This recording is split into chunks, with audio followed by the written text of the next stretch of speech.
Whenever we see people going through very horrific things in life, whether it's drugs, crime, war, abuse, we tend to look at it through this lens of, oh, that could never be me, or I would never allow that.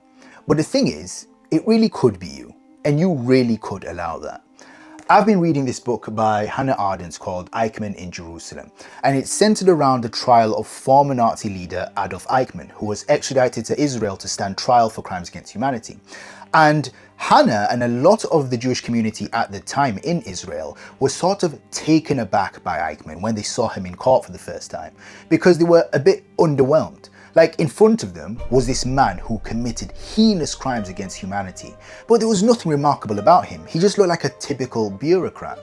And Hannah explores this idea of how evil occurs when people don't feel that they have the capacity to intervene when they see something going wrong.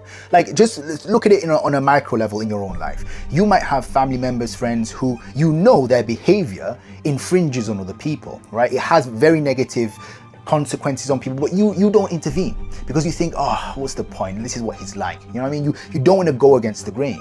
And if we just, scale that up to society, there's a lot of things that we see in society that we might not intervene in because we think that we're too small to sort of step in. What can we do, right?